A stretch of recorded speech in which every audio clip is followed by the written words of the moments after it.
Canada के student ध्यान दें, जो स्टूडेंट्स कनाडा अप्लाई करना चाहते हैं इस टाइम पे जो आगे फाइल्स लगेंगी 10 अगस्त के बाद, उसमें आपको ये चीज़ ज़रूरी है कि आप फाइनेंशियल डॉक्यूमेंट अपने स्ट्रॉन्ग दिखाएं, इनकम के डॉक्यूमेंट स्ट्रॉन्ग दिखाएं।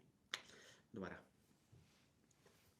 कनाडा में फंड्स और इनकम अब दिखाना ज़रूरी क्यों होगा आपके लिए, इस टॉपिक पे बात करेंगे। देखिए, 10 अगस्त से चेंजेस आ रही हैं। आइट्स जो है 6 ओवरऑल पे एक्सेप्ट होगा, पीटी भी एक्सेप्ट होगा, टोफल और बाकी जो टेस्ट है इंग्लिश के वो भी एक्सेप्ट होंगे। तो इससे क्या होगा, नंबर ऑफ़ एप्लीकेशन बढ़ेंगी कनाडा के लिए। जो आप सोच सकते हैं अप्रॉक्सीमेटली 3 गुना एप्लीकेशंस होने की उम्मीद है, 3 से 4 गुना भी हो सकती हैं एप्लीकेशंस। काफ़ी स्टूडेंट जो ऑस्ट्रेलिया अप्लाई करते थे, एक या दो साढ़े में 5.5 रह जाते थे, तो वो कनाडा ना अप्लाई करते हुए ऑस्ट्रेलिया का अप्लाई करते थे या किसी और कंट्री का अप्लाई करते थे, सिर्फ इस वजह से कि एक या दो में 5.5 रह गए, इसलिए बच्चे की ऑप्शन चेंज हो जाती थी। बट अब क्या होगा कि जिसके एक या दो में 5.5 हैं, या फिर ओवरऑल किसी में एक में 5 भी रह गए, उसके लिए भी ऑप्शन रहेगी कनाडा अप्लाई करने की, क्योंकि कनाडा में गैप भी एक्सेप्टेबल है, कम परसेंटेज भी एक्सेप्टेबल है, और फंड्स का भी इशू जो है कनाडा में नहीं है। बाकी प्राइवेट कॉलेज में जैसे फीस आफ्टर वीज़ा की भी ऑप्शन मिल जाती है बच्चों को, तो काफ़ी चीज़ों की ऑप्शन बच्चों के लिए अवेलेबल होती है। सो अब आने वाले टाइम पे क्या होगा, जैसे 6 बैंड्स जिसके ईच हैं या 6.5 नॉट ज़्यादा 6 हैं, किसी भी तरीके की अच्छी से अच्छी प्रोफाइल की बात करें, इसमें दिक्कत क्या आएगी उस टाइम पे कि हर तरीके का बच्चा एलिजिबल होगा, ऑलमोस्ट हर तरीके का एसडीएस के अंदर। तो जब एप्लीकेशन वीज़ा ऑफिसर्स के बाद आएंगी, तो उनके पास अगर 6 ओवरऑल का स्टूडेंट है वो भी उनके लिए एसडीएस में एलिजिबल है, और 6 ईच वाला है वो भी एलिजिबल है, और 7 वाला है वो भी एलिजिबल है, तो उनके लिए इंग्लिश क्राइटेरिया सेम हो जाता है। तो फ़र्क कहाँ होगा? फ़र्क होगा आपके एक्स्ट्रा डॉक्यूमेंटेशन पे कि और क्या आप साथ में शो कर रही हैं। तो उसके लिए कम से कम मेरी रिकमेंडेशन है कि 10 से 15 लाख रुपए के आपके फंड्स दिखाइए, आपके पेरेंट्स के, ग्रैंड पेरेंट्स के या फैमिली मेम्बर्स के अकाउंट में। कम से कम 10 से 15 लाख रुपए की इनकम दिखाइए, इनकम टैक्स रिटर्न्स के शेप में। तो उससे क्या होगा कि आपकी जो फाइल है वो डिफरेंशिएट होगी फाइनेंशियल पॉइंट ऑफ व्यू से, कि वीज़ा ऑफिसर देख रहा है कि भाई एक के 6 ईच हैं, चलो मान लिया आपके 6 ओवरऑल हैं, तो इंग्लिश क्राइटेरिया तो आपका पूरा हो गया। बेशक आप दोनों जो स्टूडेंट्स हैं वो दोनों ही एसडीएस में जो है एलिजिबल हैं, और जो प्राइवेट भी हैं जो स्टूडेंट्स हैं वो भी जो है वो भी इंग्लिश क्राइटेरिया उनका भी पूरा होता है, वो भी एलिजिबल हो जाते हैं। तो उससे क्या है कि डिफरेंशिएशन पॉइंट्स आगे फाइनेंशियल डॉक्यूमेंट्स, इनकम के डॉक्यूमेंट्स, आपके गैप में आपने क्या दिखा रखा है, स्टेटमेंट ऑफ पर्पस कितनी स्ट्रांग है आपकी। तो स्टेटमेंट ऑफ पर्पस जैसे कि ज़्यादातर एसटीएस में क्या होता है कि जीआईसी सर्टिफिकेट दिया, 1 साल का लेटर ऑफ एक्सेप्टेंस लगाया, और ज़्यादातर कंसल्टेंट इसमें एसओपी भी नहीं लगाते, लगाएंगे तो एक आधे पेज की, 1.5 पेज की लगा देंगे जी मेरे को ये कोर्स पसंद है, मेरे को अच्छा लगता है, मेरा रेलेवेंट है, मैंने जाना है, ज़्यादा कुछ नहीं दिखते उसमें। बट जो स्टूडेंट उसको एलैबोरेट करके अप्लाई करेगा कि जी मेरे को कोर्स ये क्यों करना है, मैंने कनाडा क्यों चूज़ किया, कनाडा में और कॉलेज कौन से चूज़ किए, और कौन सी कंट्रीज का कंपैरिजन किया है, इंडिया में क्यों नहीं है कोर्स करना, इसका कोर्स में क्या पढ़ाया जाएगा, क्या इसकी फ़ीस स्ट्रक्चर है, कितने दिन क्लासेस लगेंगी, कितनी ड्यूरेशन का कोर्स है, ये पढ़ने के बाद मेरे को क्या जॉब्स मिल सकती हैं, किस कंपनीज में मिल सकती हैं, क्या सैलरी लेवल मिलेंगे, और मैं इंडिया क्यों आऊँगा वापस। तो ये सारी सारी चीज़ें स्टेटमेंट ऑफ पर्पस का एक पार्ट होता है, जो अच्छा स्ट्रॉन्ग स्टेटमेंट ऑफ पर्पस का पार्ट हो जाता है। इसके अलावा आ जाता है कि जो फैमिली मेम्बर्स आपके सपोर्ट कर रहे हैं वो कितने क्लोज फैमिली मेम्बर्स, आपके पेरेंट्स के अलावा अगर आपको कोई सपोर्ट कर रहा है तो उनके एफिडेविट ऑफ सपोर्ट आपको चाहिए, उनके आईडी प्रूफ चाहिए, तो ये सारे डॉक्यूमेंटेशन भी साथ में आपको चाहिए। अगर आपका गैप है, 1 साल से ज़्यादा का गैप है, तो you need to show that इधर यू हैव स्टडीड समथिंग और you have done some work experience. खासकर ग्रेजुएशन जिन्होंने कर रखी है, ज़्यादातर बच्चों का गैप होता है, तो ये चीज़ का कोशिश कीजिए कि वर्क एक्सपीरियंस ज़रूर दिखाइए। साथ में अगर सैलरी आप अकाउंट पे दिखा सकते हैं 2 या 3 महीने की, तो वो और भी अच्छा रहेगा। तो ये सारी प्लानिंग इनिशियल स्टेज पे हो जाती है जब बच्चा कंसल्टेंसी के पास जाता है अप्लाई करने के लिए। तो ये सारी चीज़ों की अगर प्लानिंग उसी टाइम पे हो जाए, पहले दिन से शुरू हो जाए, तो आप जब आपकी फाइल एम्बेसी में पहुंचेगी, बेशक महीने में पहुंचे, 2 महीने पहुंचे, तो आपकी जो फाइल का लेवल है वो काफ़ी हाई चला जाता है। तो ये ही डिफरेंस है एक वीज़ा आने का और एक वीज़ा ना आने का। तो अब जो एक बारी रश पड़ेगा एम्बेसी में 10 अगस्त के बाद फाइल्स का, उस चीज़ का आपको ध्यान रखना ज़रूरी है कि आपकी फ़ाइल बाकियों की फ़ाइल से पीछे ना रह जाए। आपकी फाइल बाकियों की फाइल्स की तुलना में बराबर हो या उससे बेटर हो, उससे लो लेवल की नहीं होनी चाहिए, उससे लोअर लेवल की नहीं होनी चाहिए। तो ये डिफरेंशिएशन के पॉइंट्स हैं जिसमें कोई खर्चे वाला काम नहीं है।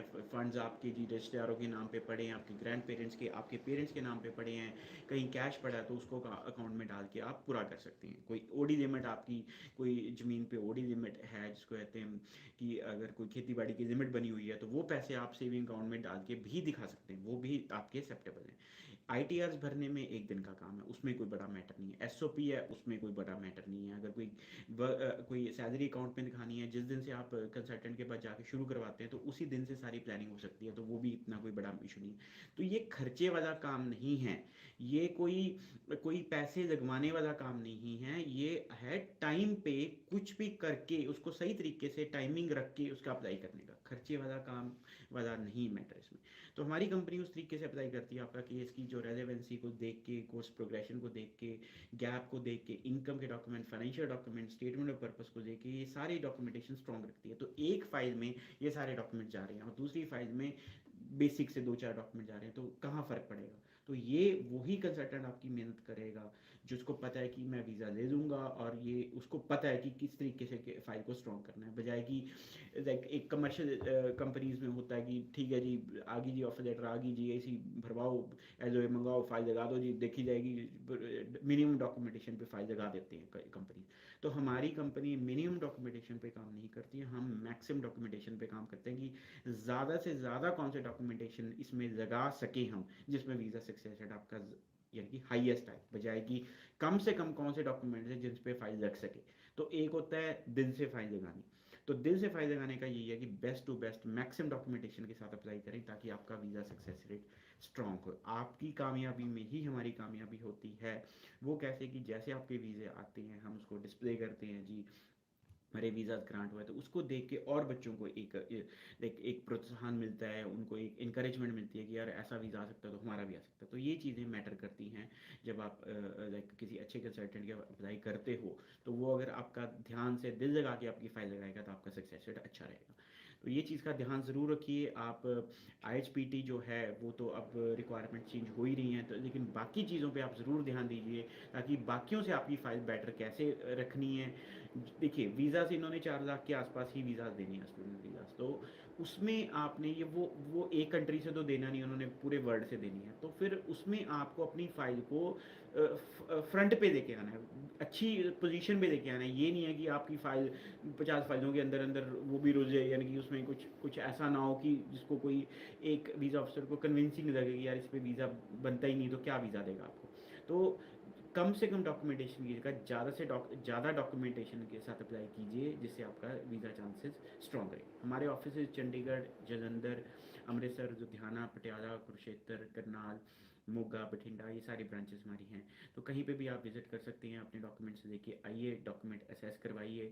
अगर आपका वीज़ा लगने वाला है तो ही हमारी कंपनी जो है आपको एक एक एडवाइस देगी अप्लाई करने के लिए। अदरवाइज़ हम आपको एडवाइस देंगे कि इसको ठीक करके या रिपेयर कर दीजिए थोड़ी देर में, ताकि आपका जब भी फाइल लगे सक्सेसफुल फाइल लगे, बजाय कि ट्राई मारने वाली फाइल लगे। ध्यान से फाइल लगवाइए, फीस अपनी खुद भरिए बैंक में जाके।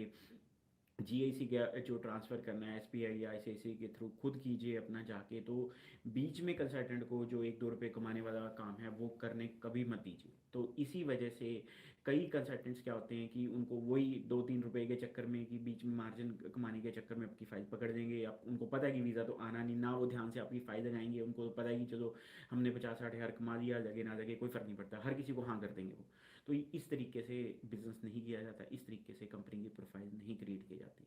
वीज़ा सक्सेस रेट जब तक कंपनी का नहीं होगा, कंपनी का नाम कभी नहीं बनता। तो ये चीज़ें धोखेधड़ी करके बच्चों को बेवकूफ़ बना के कोई भी कंपनी कामयाब नहीं हो सकती, और इंक्लूडिंग अस।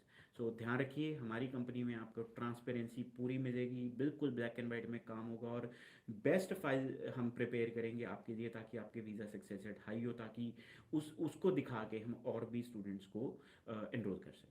बाकी कोई भी केस अपना डिस्कस करना चाहते हैं ज़रूर डिस्कस कीजिए अपना केस हमारी कंपनी के साथ। मेरे साथ बात करना चाहते हैं किसी भी हमारी ब्रांच में आप विजिट कर दीजिए, तो और जो काउंसलर है हमको बोलिए कि आप मुझसे अपना केस डिस्कस करना चाहते हैं वीडियो कॉन्फ्रेंस के थ्रू, अगर वीडियो कॉल के थ्रू अपनी बात करनी है या डिस्कस करना है, मोस्ट वेलकम। Thank you.